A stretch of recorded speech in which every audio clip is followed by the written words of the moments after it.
Hello guys, जय माता की। कैसे हैं आप सब? आई होप आप सब अच्छे होंगे, पॉजिटिविटी को अट्रैक्ट कर रहे होंगे।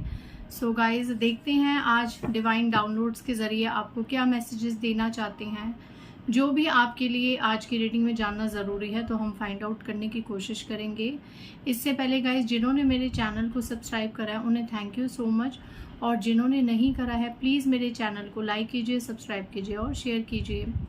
पर्सनल रीडिंग का नंबर आप डिस्क्रिप्शन बॉक्स से देख सकते हैं। इट्स 8595327883 और मेरे पर्सनल रीडिंग के चार्जेस है 1000 रुपीज़ एनी 3 क्वेश्चंस।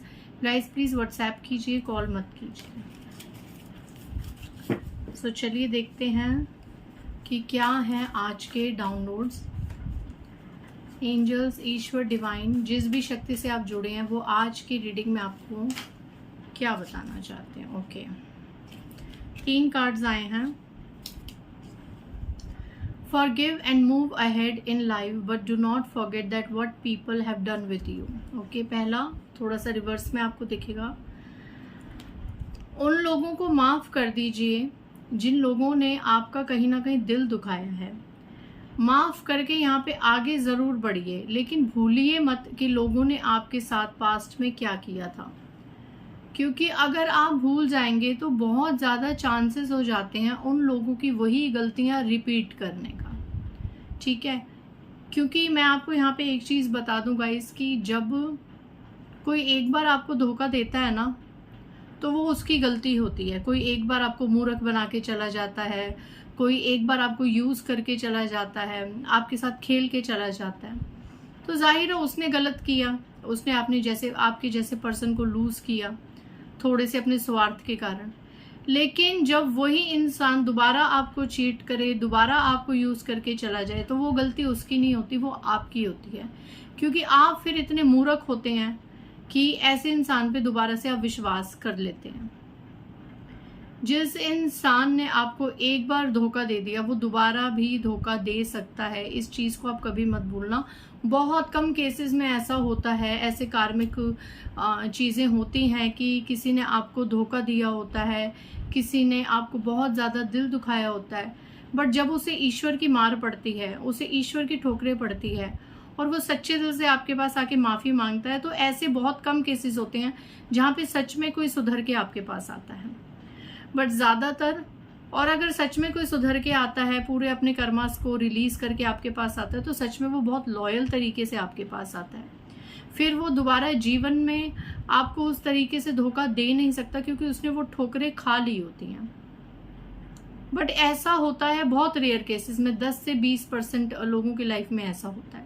ज्यादातर 70-80% यही होता है कि जिन्होंने आपको एक बार धोखा दे दिया उन्हें क्षमा करके आगे बढ़ जाइए, हाथ धो के उनके पीछे मत पड़िए। ठीक है, अपनी जिंदगी को उनके इर्द गिर्द मत घुमाइए कि हमें धोखा मिला, हमें धोखा मिला। आगे बढ़िए, लेकिन भूलिए मत कि उन्होंने आपके साथ किया क्या था। ये मैसेज शायद सबसे पहला मैसेज है आज की रीडिंग में, इसलिए उछल के आया है कि शायद आप में से कुछ लोग ऐसे हैं जो ऐसे लोगों को कहीं ना कहीं फिर से अपनी लाइफ में इंपॉर्टेंस देना स्टार्ट कर चुके हैं। तो यहाँ पे आपके लिए, कईयों के लिए वार्निंग मैसेज है कि ध्यान रहे कि ऐसे लोगों को माफ ना करें। और अगर आपके लिए मजबूरी है, बहुत ही ज़्यादा क्लोज रिलेशनशिप में ऐसे लोग हैं जो अब आपसे अपॉलॉजी कर रहे हैं, सॉरी कह के आपकी लाइफ में वापस आ रहे हैं, तो आपको अंदर से अलर्ट रहने की ज़रूरत है। ठीक है, ओके। नेक्स्ट मैसेज क्या मैं दिखाती हूँ, आपको समझ तो आएगा नहीं, मैं पढ़ लेती हूँ, बट फिर भी स्टिल कुछ लोगों को बहुत ज़्यादा परेशानी होती है कि दीदी कार्ड्स दिखाओ। एक्चुअली मैं कैमरा दूसरी तरफ करके भी आपको कार्ड्स दिखा लेती थी। एक बार क्या हुआ, मैंने ऐसे ही करा, प्रॉपर जो राइट डायरेक्शन में होता है वो कैमरा करके मैंने वीडियो बनाई, और जब मैंने वो वीडियो देखी तो वो वीडियो ढंग से शूट ही नहीं हुआ था, कुछ हुआ ही नहीं था उसमें, और मैं ऐसे ही 15-20 मिनट बोलती रही। तो मैंने तब से सोच लिया कि भैया अपनी तरफ ही कैमरा करके बात करनी है, कुछ भी हो तो बंदा बाद में ठीक कर सकता है। Okay, someone has an evil I on your money, bank balance और प्रॉपर्टी। किसी के आपके धन पर, बैंक बैलेंस पर और प्रॉपर्टी पर बहुत बुरी नजर है। ठीक है, इविल आईज हैं किसी के आपकी धन संपत्ति पर, आपकी संपदा पर। So stop sharing your personal OTP, UPI और any stuff or any paper. Do not trust blindly whether it's family or friends. Okay, यहाँ पे किसी के लिए strong मैसेज आ रहा है guys. I think यहाँ पे कोई आपकी प्रॉपर्टी पे, आपके बैंक बैलेंस पे, आपके धन पे इतनी इविलाइज रख रहा है कि शायद वो प्लानिंग कर रहे हैं आपकी प्रॉपर्टी को धोखे से हड़पने की. तो यहाँ पे हो सकता है आप में से कुछ लोग हैं जिनके साथ ये एनर्जी रेजोनेट हो. तो यहाँ पे आपको सतर्क किया जा रहा है कि अपना पर्सनल OTP, अपना UPI नंबर और किसी भी प्रकार का डॉक्यूमेंट और पेपर ना साइन कीजिए, ना किसी के साथ शेयर कीजिए. यहाँ पे अंधे होके आप विश्वास मत कीजिए, वेदर इट इज़ फैमिली और फ्रेंड्स, चाहे वो आपके कितने भी सगे संबंधी हों, आपके अपने हों, आपके परिवार के लोग हों या आपके फ्रेंड्स हों, कोई भी हो, किसी पर भी अंधा विश्वास मत कीजिए, खास करके जब मामला पैसों का, प्रॉपर्टी का, बैंक बैलेंस का हो. ठीक है, तो यहाँ पे किसी पे भी आप विश्वास मत कीजिए.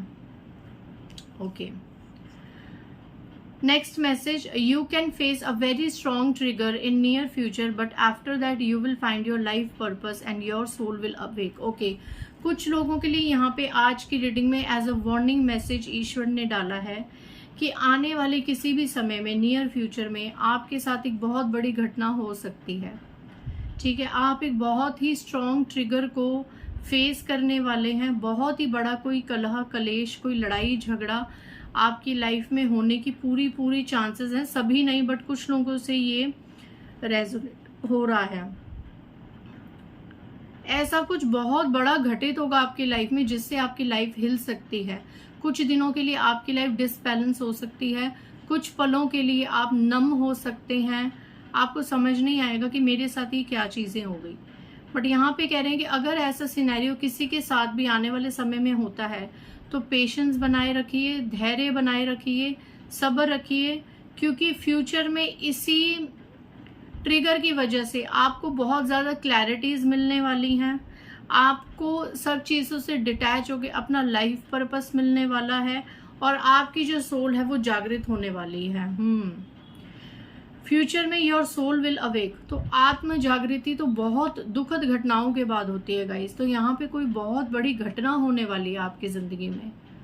तो आई थिंक आपको पहले से अलर्ट रहना चाहिए, स्ट्रांग रहना चाहिए, फिजिकली, मेंटली, फाइनेंशियली प्रिपेयर रहना चाहिए कि आने वाले कुछ समय में आपके साथ कुछ एक ऐसी घटना हो सकती है जिससे आप बहुत ज्यादा ट्रिगर हो सकते हैं. ये अच्छी एनर्जी नहीं है गाइस. इसे take it as a warning message. इसे डिवाइन की कोई वार्निंग एनर्जी समझना, because universe wants to alert you.